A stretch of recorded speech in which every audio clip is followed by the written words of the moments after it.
everybody. Welcome to Dangerous Ideas. I'm Lee Camp. Thanks for being here. Per usual, I have a big show for you, but this one bigger than normal. I've got an amazing guest for you, none other than Dr.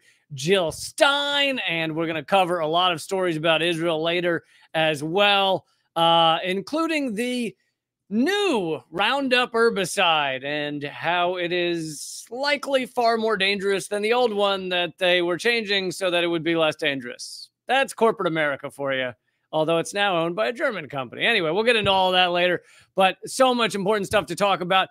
But without further ado, please welcome, I believe she's running for president. Please welcome Dr. Jill Stein. Hello. Hey, good to see you, Lee. Sorry, I got that wrong. I thought it was comptroller, but I'm sure this has been. I wanted to get one final interview in here before the actual election date. We're coming up on it. I'm sure this has been a crazy, crazy time for you. And just today, BlackRock's Larry Fink, one of the most powerful Wall Street titans in the world, $11 trillion. BlackRock overseas. They're one of the top 3 shareholders in just about every company you can name. He said the election doesn't really matter for Wall Street and for corporate America. Of course, he's talking about the difference between Trump and Harris doesn't really matter. And I think in that regard, he's right. I don't know if you want to add anything. Is this one of the rare times you agree with Larry Fink? I think that's true. You know, as Joe Biden said in the 2020 race, he promised Wall Street that nothing will change, and nothing really changed. So, yeah, I think Joe Biden and Larry Fink are on the same page with Kamala Harris and Donald Trump. Yeah, basically allowing corporate America to run roughshod over all our lives. And it makes sense that one of the most powerful, richest individuals in the country would think there's not a lot of difference between the two. Just the other day, also, the New York Times had an expose on you, where they were baffled by the fact that you wouldn't quit and drop out of the race. In fact, it was titled "Jill Stein Won't Stop." What did you think of their article? And did you have any qualms with their take on things? Truth to tell, I didn't read their article. You know, I knew their article was coming and that it would try to, you know, pull out all the stops and smear me from my acquaintances, my friends, my family, that they were really digging deep to try to, you know, smear me and intimidate me. And, you know, I've been there, done that, seen that, really not interested. You know, I think we are, you know, we're on a crash course right now for an expanding regional, if not global war in the Middle East. We're looking genocide in the face, looking at just this horrific doubling down in northern Gaza, where some, you know, 100 people were killed just like in the last 48 hours. You know, hospital patients are being targeted, are being denied food and water. Hospitals are told they have to evacuate the sickest patients in the ICUs. You know, we're seeing other footage of hospital patients hooked up to their IVs on fire, you know, literally being burned to death. So, you know, of course, Kamala Harris and Donald Trump and their supporters in the mainstream media, they want to change the subject. They want to focus on the horse race. They want to demonize their opponents. They really don't want America paying attention to the horrors that are being committed in our name, with our tax dollars, with our weapons, you know, at a time that the cost of the endless war machine and the genocide, which is kind of a microcosm of empire, it is actually costing us half of our congressional budget. According to Jeffrey Sachs, it's about $12,000 over this past year per household for this endless war machine, the cost of the endless war machine. So, you know, the political elites are doubling down, working overtime to try to deny people their choices, to try to fear campaign and smear campaign and shut down political opposition. That's what they always do. But, you know, the responses to their, to their smears and their fear campaigns, you know, hasn't been great. You know, if you look at the reactions, for example, to the ad that they put out, it's posting on social media, is just, you know, full of ridicule. AOC's condescending lecture, you know, it just gets ridiculed and laughed at. The effort to attack us, you know, the ambush against Bush Ware and myself on the Breakfast Club, you know, it's really, it's hysterical. You know, I really encourage people to go there, listen to it, but also read the comments. The comments practically wall to wall. And these are not green platforms. You know, these are largely Democratic Party platforms. You can look at even our recent appearance about 3 weeks ago on Democracy Now! People are overjoyed to hear about our campaign, the fact that we have an answer to the housing crisis, which severely affects half of all Americans right now, are really in an economic struggle to keep a roof over their head. Talk a little more about that. What is the answer? Oh, man. Well, for one thing, we can implement a federal rent control program right now to stop the skyrocketing of our rents, you know, and evictions and gentrification of our neighborhoods. So we need an emergency rent control program to just like stabilize this problem.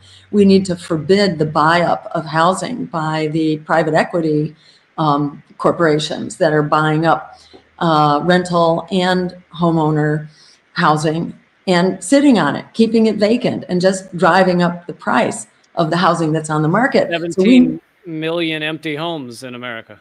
That too, yeah, absolutely. And we can turn this over. We can also create a vacancy tax so that anybody who's trying to hoard housing and take it off the market, it will be unaffordable to do that. So we can both stop the progression of this buyout and force that housing stock back on the market. But we need to build housing. You know, we need to build out housing, and we call for 15 million units of so-called social housing built along with public transportation so that we're not adding to the traffic glut. And it's concentrated housing, and it preserves open space around it, because we need green space for our health and, you know, for the survival of all the species around us.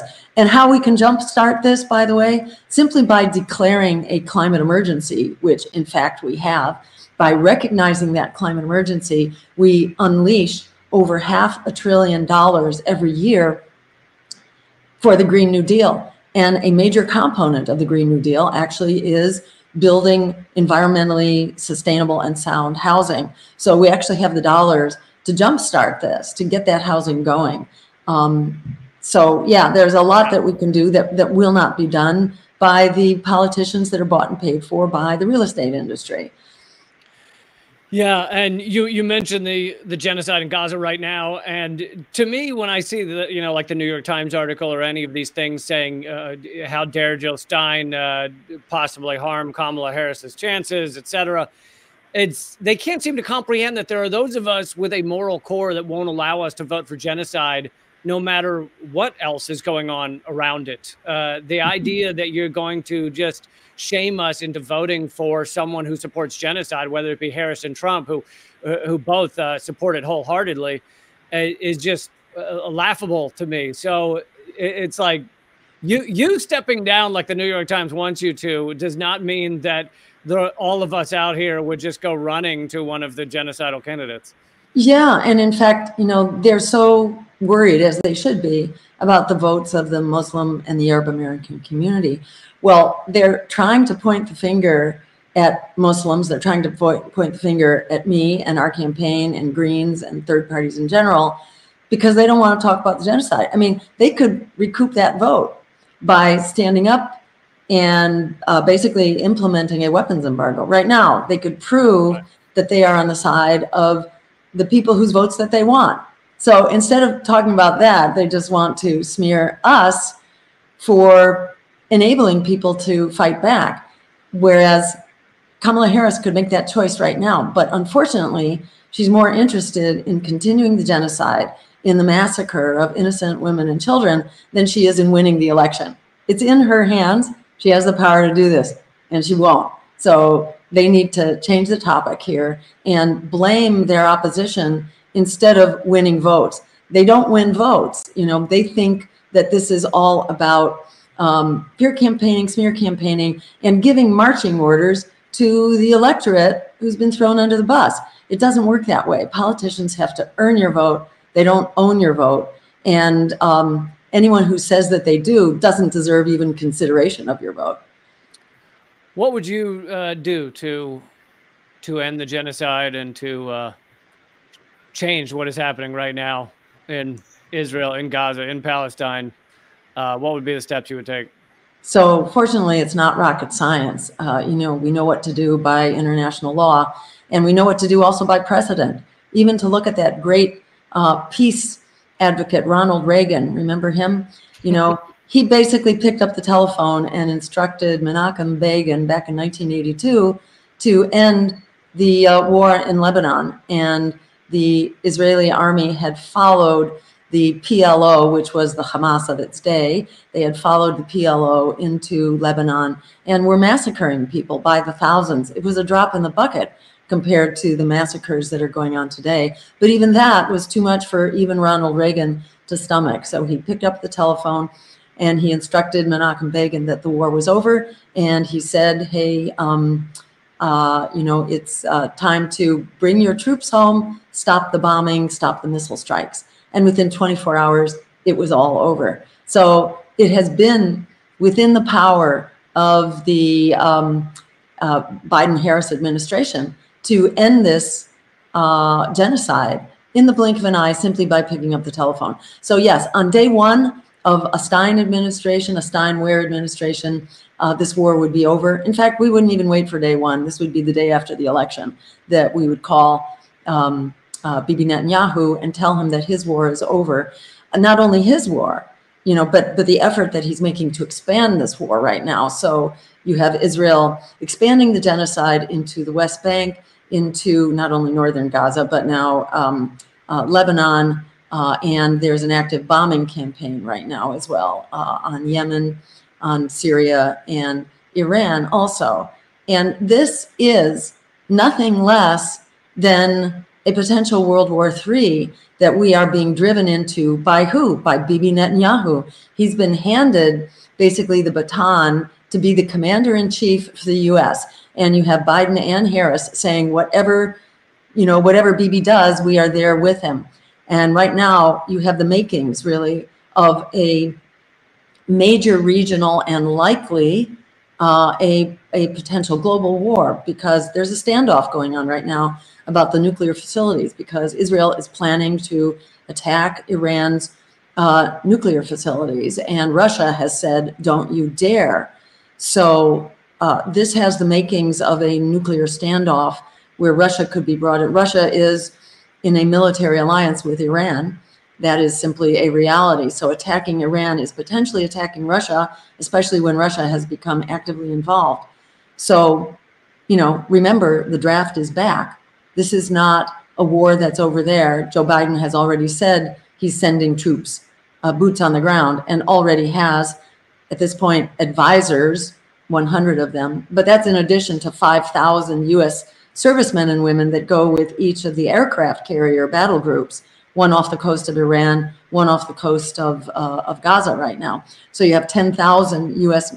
servicemen and women there. In addition, 100 are being sent in with a so-called missile defense shield, and another 40,000 U.S. servicemen and women around the Middle East. They are all at risk. And as hostilities continue to expand, the odds grow that there will then be more deaths of U.S. servicemen and women that then basically open the floodgates to all-out war here.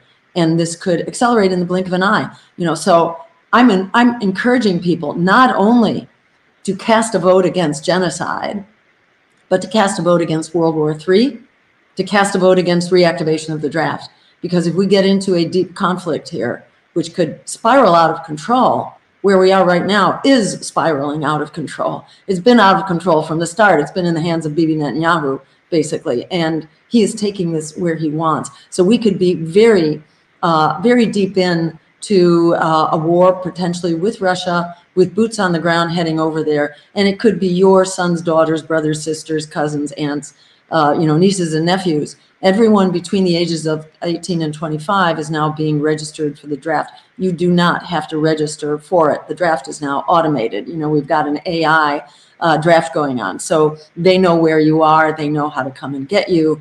And we cannot allow this to happen. And it is happening. They're not talking about it, which is why, we are in this race. This is why we are in this debate. This is why we are not dropping out, because our lives are actually imperiled here. Not only our lives, but also, we are being impoverished by this war machine, and that needs to be shouted out. The American people are opposed to this genocide. They are opposed to the expanding war. They want a weapons embargo right now for the state of Israel, and have wanted that for months. So this is happening at the, against the expressed wishes and fervent desires of the American people. This is outrageous. In my view, it's outrageous for anyone to call for silencing, a debate and a discussion about a war that could essentially terminate civilization as we know it. And we are being led blindly into this and allowing our democracy to be, absolutely savaged as part of this process. So, I'm sorry, New York Times, we are not dropping out. We're not going away. We are in the target hairs, and we are not going to go easily into this dark night. We're going to stand up and fight this, because we do have the numbers to actually turn this around. And let me just say one more thing. Yeah. If major war breaks out in the next 2 weeks, which it certainly could, because we know that Israel is going to attack Iran before the election, we could see the electorate flip. We could see the electorate flip big time. So, don't for a minute think that this is predetermined. It's not like we are on some, garden path here to the future. We're not. We're going over the cliff right now in all kinds of new and dire ways, and it's really important that we stand up and we stop it. This is happening under Democrats, leading the charge here, as well as Republicans. I know your time is short, so I'll wrap up. I'll make this the final question. This is your third run for president, and every time they have come after you so harshly, even after it's over, they've sued you, in every different way, they've maligned you. What is it that keeps you going with these, horrific attacks thrown at you?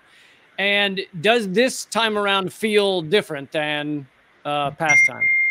Yes, absolutely. And the reason they are striking out so viciously and pervasively is because we are growing, and the support for ending the genocide and the endless wars and the impoverishing of the American economy, the support for moving our resources from endless war and genocide into healthcare and housing and education, bailing out the students, bailing out medical debt, making public higher education free, a Green New Deal to actually solve the climate crisis, a $25 minimum wage, rent control, and a massive response on the need for public housing. This is what people want. This is actually music to our ears.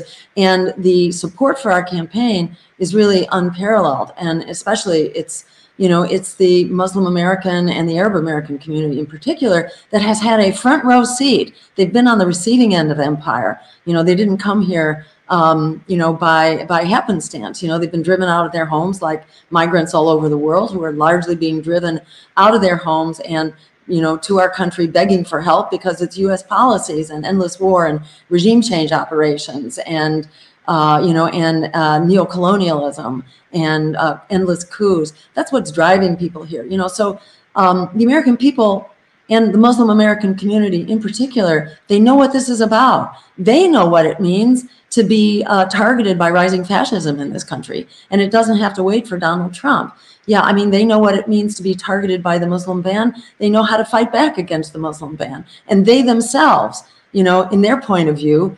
they are standing up now for democracy. And they are standing up for for an end to the genocide, and for a foreign policy based on international law, human rights, and diplomacy, not on the exercise of raw, brute military force and economic domination. So we're going over the cliff right now under this neocon policy that's adhered to and promoted by Democrats and Republicans.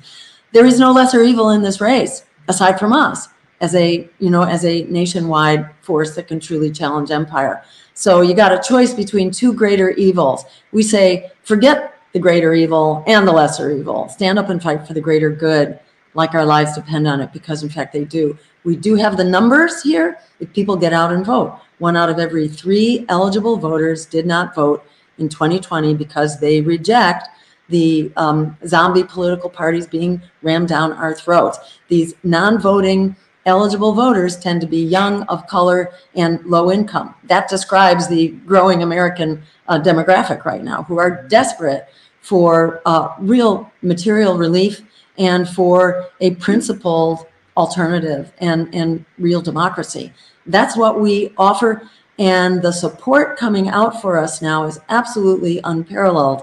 And it's not dedicated to just a quick fix. People are here for the long haul. We are building a real political opposition. So whether we win the White House or whether we get to 5%, which would be transformational in bringing public dollars and ballot access to our campaign to a Green Party movement here in the next election. We are working together with Kshama Sawant and Workers Strike Back. We have real labor that is in revolt right now. Students on campuses. There are so many people who really see the writing on the wall now, and they will not go into this dark night. And that includes this 1 out of every 3 voters. So that can win, remember, that can win a four-way race. So we have the power. The key is to flick the switch in your own brain from powerless, which is what they tell us all the time, to powerful. We do, in fact, have the power to transform our world and demand and create an America and a world that works for all of us if we stand up. I urge people to go to JillStein2024.com and be a part of this grassroots movement. It's not rocket science. It's about flyering, tabling, door knocking, and phone banking. And you can join in and help make that happen, again, at JillStein2024.com. Throw in some money if you can. If you can make a contribution, do that, because these dollars help us hire more organizers to give everyday people a voice in this election. So let's not go quietly into this dark night. We can stand up and fight where the political elites are trying to take us, because we are the sleeping giant if we stand up and know our power and use it. As Frederick Douglass said, power concedes nothing without a demand. It never has and it never will. We are that demand. No one else will. No one else can do this. We're the ones we've been waiting for. Thank you so much, Dr. Jill Stein. Well said. I think you wrapped it up nicely. And I really appreciate talking to you. And yeah, don't listen to the New York Times. Don't back down. Yeah, exactly. Don't read the New York Times. Don't read the New York Times either. Thank you, Jill. Thank you, Lee. Good to see you. All right. Dr. Jill Stein, I hope you guys enjoyed that. We still have a lot more show coming your way, so don't hang up yet, to use some terminology that doesn't work at all anymore. A lot of important stuff said by Jill Stein during that interview, and I love that she's not backing down. I'm going to bring on now my friend and the second best ever Redacted Tonight correspondent, Jaffer Khan. Whoa, I got demoted? I thought I did good yesterday. John called me up last night, so sorry. All right, I give it. John is also my favorite, so I will happily settle for second. Yeah. Jaffer, did anything Dr. Jill said really resonate with you? Yeah, I mean, I've always been a fan of the Green Party, and it's just a shame that her voice is so marginalized when it's so sensible. I like one thing specifically. She called Barris Hayden foreign policy neocon, And I like that. I like labeling it as that. Well, they have the full support of Dick Cheney and others. Exactly. And I was thinking about this today because that support is framed as like, well, they just love the Constitution, you know? And it's like, no, they love the foreign policy. They're doing like, did you see it? This clip was going viral today of Tim Walz on The Daily Show. He was being interviewed by Jon Stewart. Mm-hmm. Do you see this? No.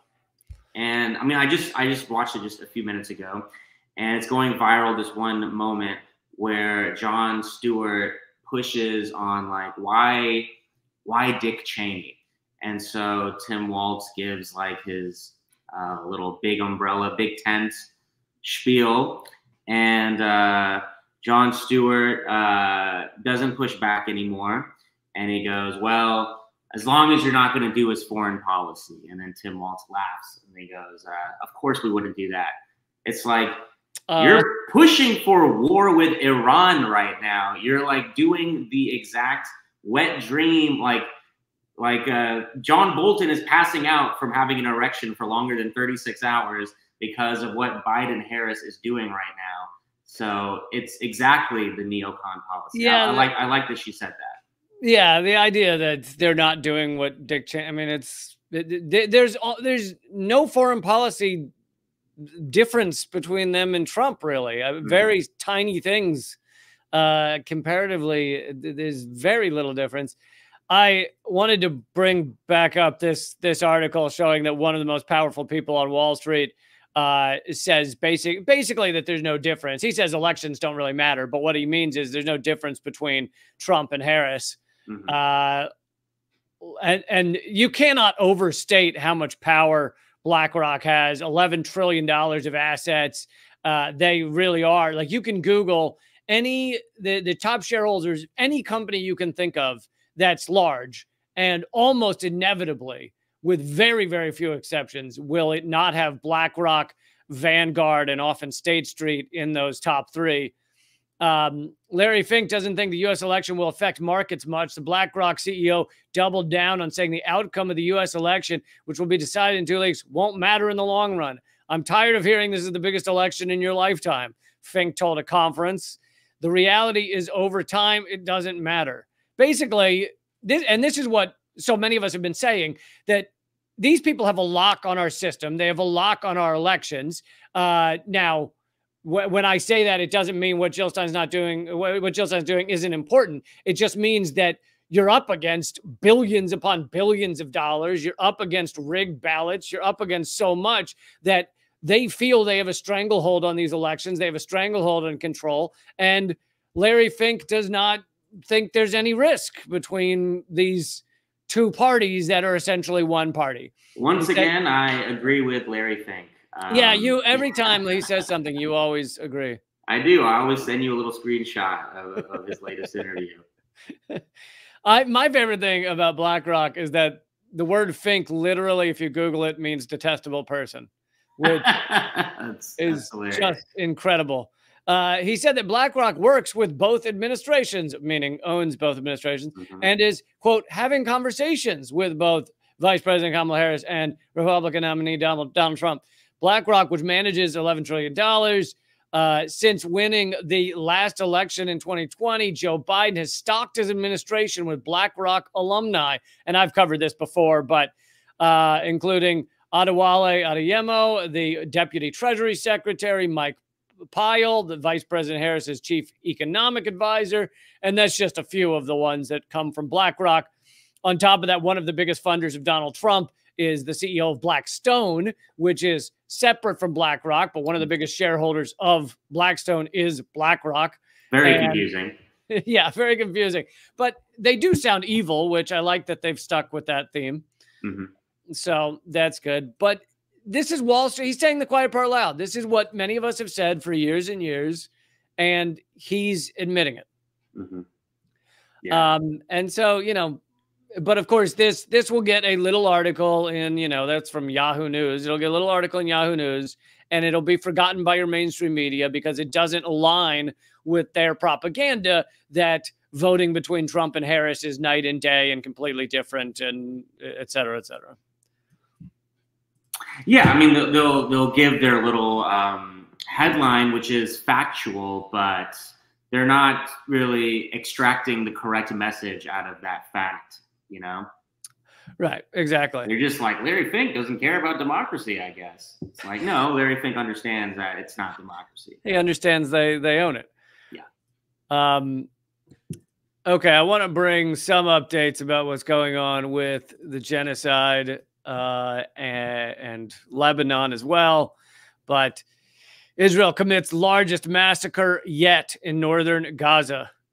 They continue to besiege northern Gaza. They've made an evacuation notice saying everyone needs to leave northern Gaza yet again. And this time it seems they're probably not going to let people back in. And on top of that, the reason they do this is not just because they want to move people around and make them starve and make them die of famine and et cetera, but it's also because they then claim that morally, once they've said evacuate, they can kill anyone who's there, which is not how anything works. It's against international law. It's against everything. But they've besieged northern Gaza and the Jabalia refugee camp for the 16th straight day, cutting off the entry of humanitarian aid for some 200,000 people amid continuous airstrikes and artillery shelling.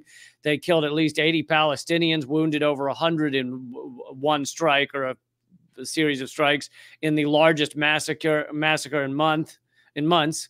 Israeli forces bombed the Tel Azatar neighborhood, killing 33 Palestinians, including 21 women, and wounding over 85. So if it was 33 and 21 women, and that's clearly vast majority are not having anything to do with Hamas. Yeah, one of those women actually was a 21-year-old artist, and just before she was killed, like just a few hours, she posted a piece of art. It was like digital art that was commemorating the teenager who was burnt alive with his IV still in his arm, that we all had to witness. And that was one of the 21 killed, was that she had just posted that a few hours before. Yeah, it truly is horrific. And then they tell us we have to vote for the people facilitating it. It's so laughable. And so Max Blumenthal has posted some important notes on what's going on here. He said Israel's final solution for Gaza was always clear to those of us who understood the genocidal logic of Zionism, but now it should be obvious to all. The expulsion of residents of the north at gunpoint and replacement of their refugee camps with Jews-only settlements and military bases, which is what Netanyahu has called for. They've had conferences and celebrations of, quote, resettling Gaza, which means stealing it and making it Jews only. The rest of the population will be ruthlessly pressured to accept exile or submission to dystopian, high-tech UAE, U.S.-Israeli dictatorship in which any expression of political protest is brutally punished. And this, speaking of dystopian, spying on what people are doing in these, the future landscape for northern Gaza, possibly all of Gaza, possibly all of these refugee camps that Israel so-called oversees. Israel is considering a U.S. firm for biometric screening of Palestinians in Gaza. Wow. Considering a plan to deploy private U.S. logistics and security companies to create a gated community in Gaza where Palestinians would be subjected to biometric screenings to receive any aid. Dropside News reported on it Monday.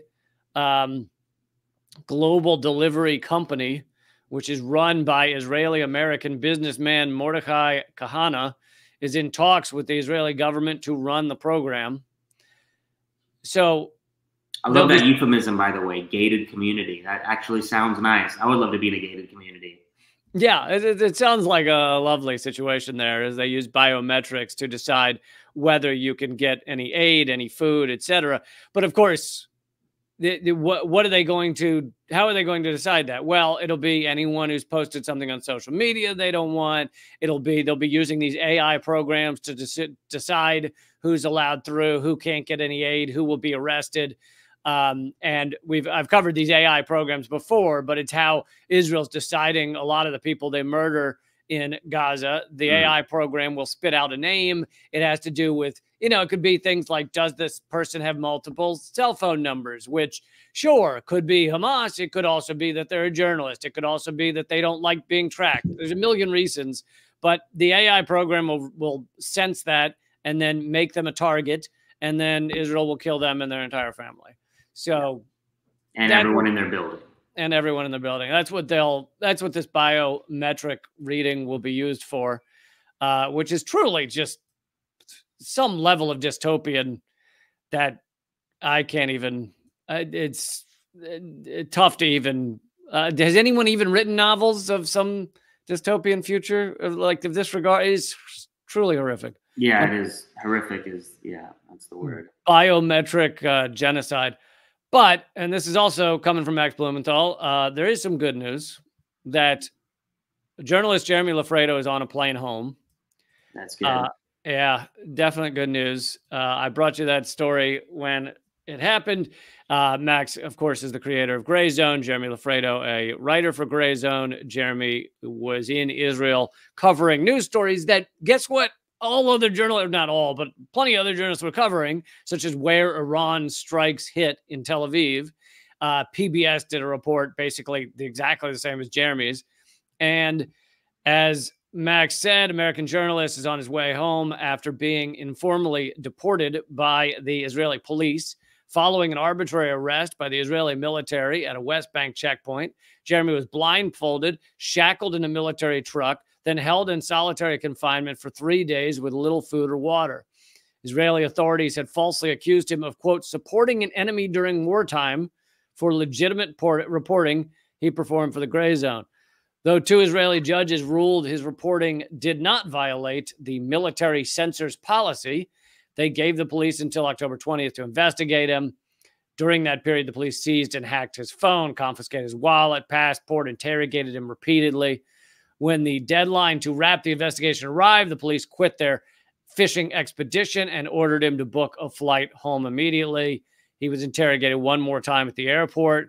Jeremy's persecution for publishing factual journalism reflects the paranoid attitude of the Israeli state that is ruthlessly repressing critical reporting, where it has killed more than 120 Palestinian journalists in just over a year, making it the deadliest conflict for media professionals in the 21st century. And I bring back that point a lot. This is the most journalists that have ever been killed in a conflict. And the reason is because journalists might have gotten killed in Vietnam or World War II, but at no point was the enemy or a nation, enemy or otherwise, aiming at exclusively at journalists, hunting for journalists. That didn't happen. And that's what we're seeing here. Yeah, we're seeing the most journalists die, most children die, most doctors die, most UN workers die. It's really a peculiar war that we're seeing. Yeah, per capita, and the percentage of children killed is 45% or something, whereas in average modern warfare, it's 6 to 8%. And even that is too much, but there's a huge difference between those two things. And that's kind of how you know this is genocide. Yeah. And it's not just them looking for Hamas or whatever they claim. Let's see here. Maybe I'll actually move on from Israel for a moment. I found this kind of funny. Kamala Harris's desperation. Of course, Trump and his goons have their own desperation, but her desperation to reach out to Black men and women who the percentage voting for her has decreased heavily from back for Obama and then even for Hillary. And so she's doing these things to try and woo them back. And she also just got a big injection of funds to a campaign from a, crypto billionaire or insanely wealthy crypto lunatic. Mm-hmm. And So therefore, she has just announced like a proposal of crypto for black men. What? This is from The Intercept. President Kamala Harris gave cryptocurrencies a vague embrace this week as part of a pitch to black men. Along with the pledge to legalize weed, the policy document released by Harris's campaign Monday made a big bid for black men's votes with ambiguous wording about regulating crypto, or I guess deregulating crypto, or not increasingly regulating crypto. Finally, it will be legal for black men to purchase crypto. Thank you, Kamala Harris. I've been waiting for that moment when even black guys can have crypto. Yeah. To me, this is just like such a clear connection of like, hey, I want to curry favor for the billionaires that have decided to help fund me, and I want to curry favor to black folks. So I'll just put the two together, Yeah. and I'll talk about black men and crypto. Yeah. What are the urban youths into these days? Oh, crypto, obviously. I got my finger on the pulse. She's also unveiling some new NFTs for little people. So that should be to get that vote, to get the little person vote. Yeah, this is pathetic. I was not aware of this. This is just a headline that needs to be framed.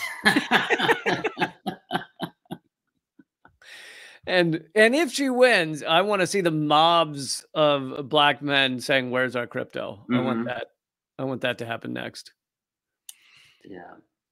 All right. So since we did some of the lunacy of Kamala Harris, let's do a second of lunacy of a Trump supporter.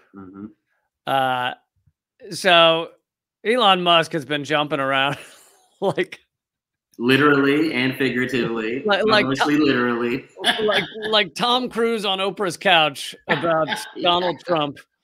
Yeah, flailing his arms about. He loves doing that. Flailing his arms. And Democracy Now! Did this report on he's facing numerous federal probes. Yeah. And he's spending millions to help elect Trump in a tactic that might be illegal. Which is kind of might be illegal just about everything Elon Musk does, and much a lot of what Donald Trump does. But and they go through some of what's going on with why he supports Trump, and a lot of it has to do with like Trump, of course, has promised to make his federal probes go away. Now, you might go, wait, does this mean Democrats are better? No, these are the type of federal probes that operate, no matter who's in the Oval Office. These are just existing regulations. And yes, Trump could get in and pardon anybody. So Trump can get in and stop regulations in general. But he's also said he will make Elon Musk the head of a new government efficiency whatever group or office, and government efficiency means deleting various regulations. Thank you, Joseph, for the super chat. Solidarity. But so he's got all these federal probes, but on top of that, he also has a lot of government subsidies that, by the way, were done under Trump administration and under Harris administration, and not very efficient. Yeah. He's a welfare queen is what he is. Yeah. How is it, this is from Amy Goodman and her guest, Eric Lipton. How is it possible that he could be simultaneously the subject of multiple investigations, the recipient of billions of dollars in contracts from the government, and the guy that's going to be deciding how to curb regulatory powers and how to reduce the expenditures for these agencies? It's just way too many roles that create obvious potential or real conflicts of interests. And Amy Goodman adds, last year alone, Elon Musk's company secured $3 billion in contracts from 17 federal agencies. Do you think we're talking about, to say the least, an overdependence of Musk's companies, which are private companies? And this speaks to kind of, I like to call it the gravity of capitalism, but as these corporations become so immensely powerful, I mean, Elon Musk has, how many federal departments does Elon Musk get more money himself in a year? Probably most of them, except for the Pentagon. So as they get more powerful, they begin to absorb the government, which is, what Sheldon Wolin termed inverted totalitarianism, which is where we live now, ruled by the anonymous corporate state. So it's not that unusual that you have a corporation like, and many of the contracts are for SpaceX. Some are for, what's the name of his satellites that allow phone calls, space link or whatever. Yeah, something link. Yeah.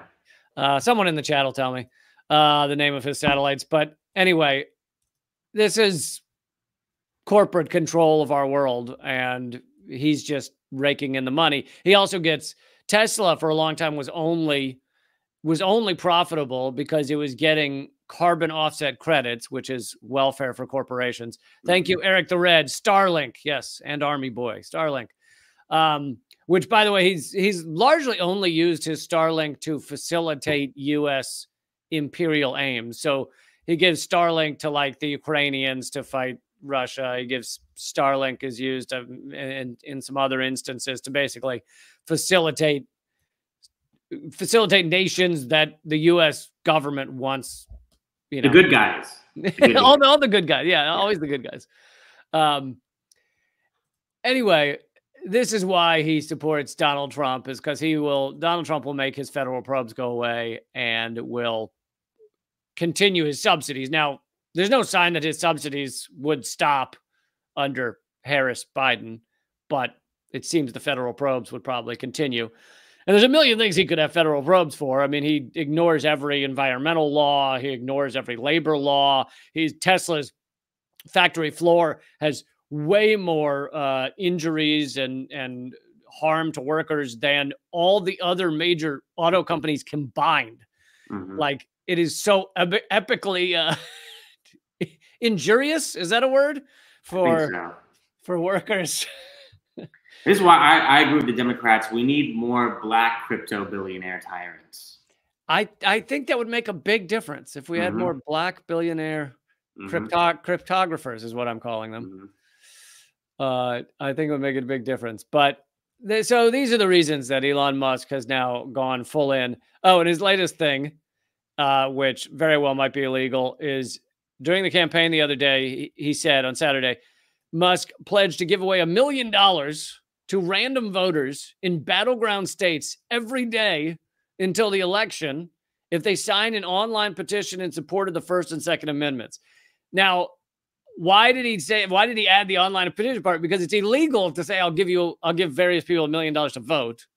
That's illegal. So instead, he said voters in swing states who sign a petition could get $1 million, which is on the cusp of illegal. It's really balancing on illegal. It's only 1 degree away from illegal, like debatably. Seems like a very silly little scheme that he's doing. Which is everything he does is like, it's either fully illegal or it's on the cusp of illegal.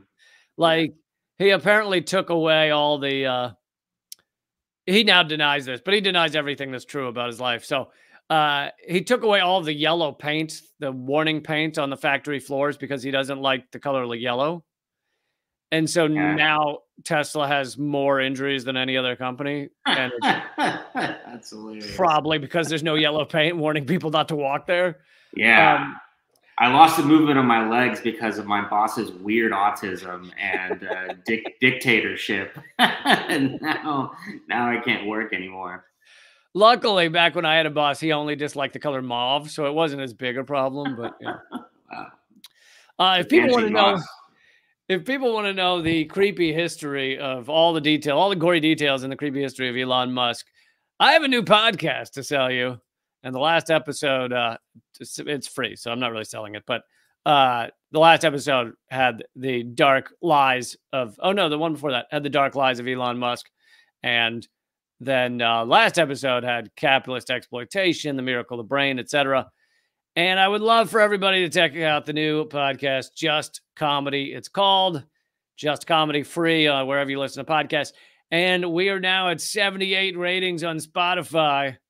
And when we get to 100 ratings, I will drink a vat of termites. No, I don't. You'll drink a vat of termites. Clearly a sentence you thought of one word at a time. Listen, I get most of my comedic lines from Mad Libs, so that's what we did at Redacted. I'm glad you're still keeping that going. I'm glad you hid that from me as I was editing your drafts. I was like, I don't know where these guys are getting this shit, but and while we're gonna do a few more stories, but while I'm at it, Jaffer, please let everyone know where they can follow your work as well. Oh, just Jaffer Khan Comic on Instagram and TikTok, and yeah, I got a podcast in the works. It's not ready yet, but hopefully it'll be out there. Is it titled In the Works as well? No, that's actually the #1 running title now. It's a good title. I don't have a title yet. But for now, Instagram, TikTok, Jaffer Khan Comic. I mean, if you title it Black Guy Crypto, it might do well. Yeah. Yeah. Until I get found out. Until you get outed. Yeah. Okay. This might be the last story. I'm not sure. But so many of you watching probably remember the fights over getting fucking glyphosate out of the country, out of the world. Roundup herbicide. It kills everything. It also kills human beings. So it does a really good job of what it's supposed to do, which is kill things. Kill pests. Kill pests, which are humans are on that list. Yeah. But it came out, shock, that it was giving everybody cancer if you used it extensively.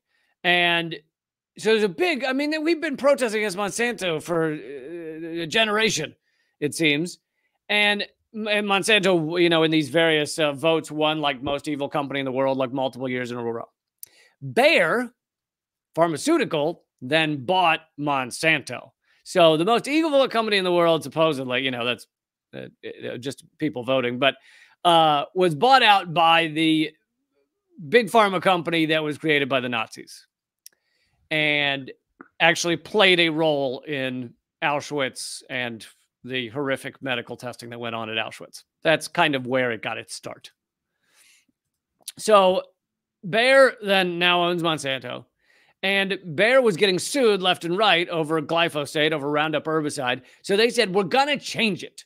We're going to withdraw it from the market, put out a different one, and that's going to save us from all these lawsuits and no more cancer for everybody. And here's the latest update. This is from commondreams.org. New Roundup is more than 45 times more toxic than the old one. Wow. Facing tens of thousands of lawsuits after it acquired Monsanto, Bayer promised to remove cancer-linked glyphosate from its commercial Roundup weed killers by 2023. But an analysis published by Friends of the Earth on Tuesday reveals the replacement is even more dangerous. The environmental group found that many residential Roundup products still do contain glyphosate, and those that don't have replaced it with a chemical cocktail that is 45 times more toxic to human health following long-term exposure. Don't worry. We got rid of the glyphosate. We killed it with asbestos, and you won't have to worry about any of the glyphosate anymore. Turns out asbestos works just as well as the old Roundup. The environmental group found that many... Oh, I did that one. Roundup weed killer was first commercially released by Monsanto 50 years ago. Since then, tens of thousands of people say they have come down with non-Hodgkin lymphoma after repeated use of the product and its active ingredient glyphosate, which the World Health Organization's International Agency for Research on Cancer says is probably carcinogenic to humans. Despite the risk, it is so widely used that it has been found in 80% of a test of U.S. urine samples. Wow. Holy shit. So basically, when they spray this all over all the plants across America, for some odd reason, that ends up in all of us. Unclear why that would be, except for the fact that we eat all of the things that are out there. Mm-hmm. And we breathe the air. The human toll of Roundup is enormous. Tens of thousands of people have lost their lives and their health because of this toxic weed killer. Friends of the Earth assessed the Roundup products, found that 7 of the Roundup products for sale still contain glyphosate. I love how with some of them, they're like, just leave it in there. It doesn't very much. Yeah. Just leave it. I love how a company founded by Nazis has a product called Roundup. How they let that one slip. For some reason, I don't know how I let that slip past me. Like, how did I've covered the history of Bayer and Roundup and never did that occur to me. Oh, that's right there. You got to get better Mad Libs for your. Yeah. I'm really mad at myself for that one. Bayer, well, it gets even worse because Monsanto, the name, comes from the matriarch of the family that founded the company, the chemical company or whatever it started as, 100 years ago or more, maybe 120. And that matriarch of that family, Jewish. So Monsanto ultimately took a payday from a Nazi company, which is still German-owned. Massive payday in order for them to buy out the company that's named after Jews. Wow. Bayer has replaced glyphosate with a combination of 4 chemicals: fluorobitrol, diquat, and imiferific. Nailed it. The latter 2 of which are banned in the European Union. All 4 chemicals are even more dangerous to health than glyphosate on average, following chronic exposure, according to the Environmental Protection Agency's analysis of safety studies. The new ingredients have been linked to kidney and liver damage, reproductive, birth, and development problems, and allergic reactions of irritation that impact the eyes, skin, and respiratory system. Diquat dibromide is 200 times more toxic than glyphosate and is considered a highly hazardous pesticide. Oh my God. I'm just trying to picture the studies that Bayer was doing for what they were going to replace Monsanto Roundup with. Like, were they like, well, let's just try this thing that says don't ever touch or you're dead. Let's see how that goes. They're just pouring cigarette ashes into test tubes and just analyzing them. Yeah.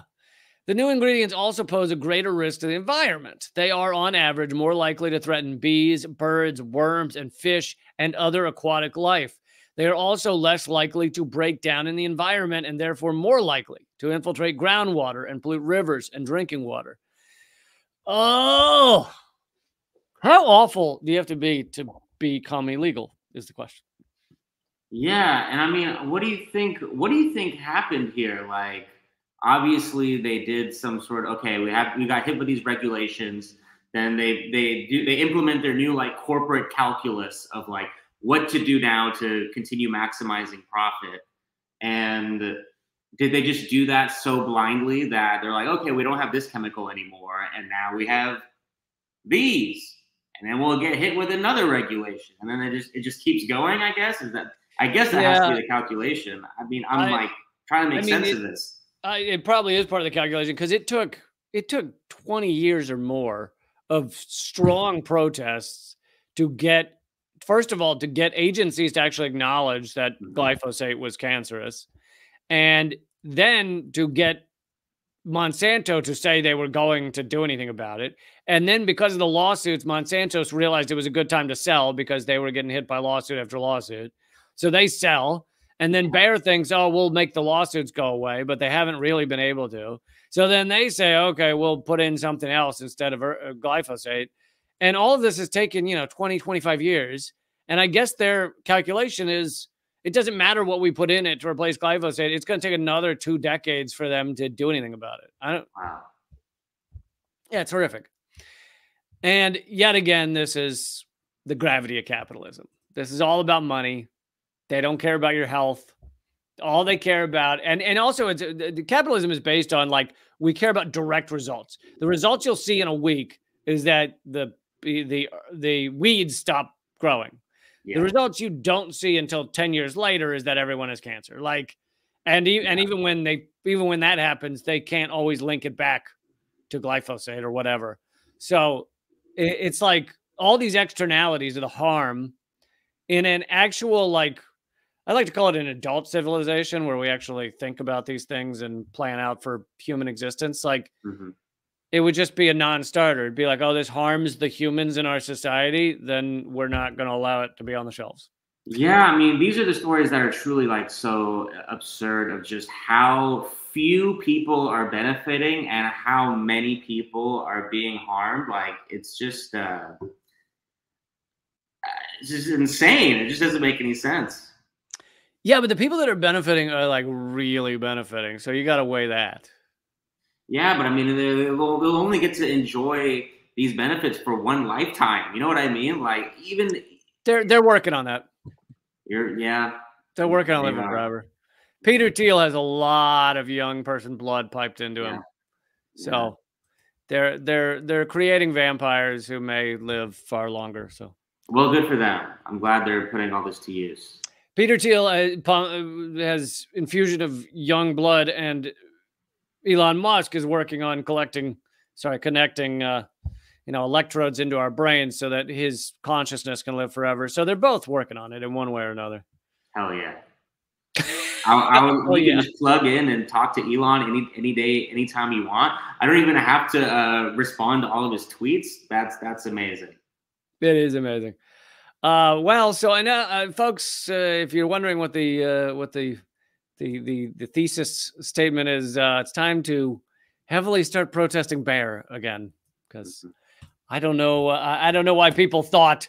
A lot of people thought that Monsanto, like, you don't hear the word Monsanto anymore. It's basically like, oh, Bayer buys it, changes almost nothing, just keeps it under the Bayer name, and now we act like it doesn't exist anymore. It's like same shit or worse is going on. But okay, I am going to do a little extra for the members at Locals at sleecamp.net. I'm going to go over and chat with all you guys. So if you're at Locals, please hang in there for the rest of you. And I'm sure Jaffer has far more important things to do. So I will wish. I will bid Jaffer farewell as well. I live stream 4 days a week, Monday, Tuesday, Thursday, Friday. Jaffer, you'll be back with me Thursday. And then Friday, Eleanor Goldfield will be on. And then I will be gone for 2.5 weeks, headed to Tibet to do some filming there. And I, would love it if you guys don't all decide I've died and abandoned me during that time. A lot of people don't know that you went to high school with the Dalai Lama. we played high school ball together. It was so we're pretty close. So I will be posting videos while I'm there, but it will not be live streamed. So, for those of you that follow the schedule and show up every live stream, it will be different for 2.5 weeks, but I will be back. And one more time, Jaffer, throw your website out there. Yeah, just at JafferKhan Comic at Instagram, TikTok. That's it for now. Cool, man. Thanks so much. I will see you later. Thank you so much for having me. Had a good time. Absolutely. All right, folks, I'm headed over to Locals. That's sleecamp.net. If you join up over there, it's a whopping 38 cents, and you will get bonus segments all the time. You get both my ebooks for free once you've joined up. You get my last Zoom comedy special, Laughing All the Way to the Shitstorm, all of that just for 38 cents an episode. So love for you to support the show. LeeCamp.net will take you over there. Scroll down to become a subscriber. And for the rest of you, I will see you later. Keep fighting.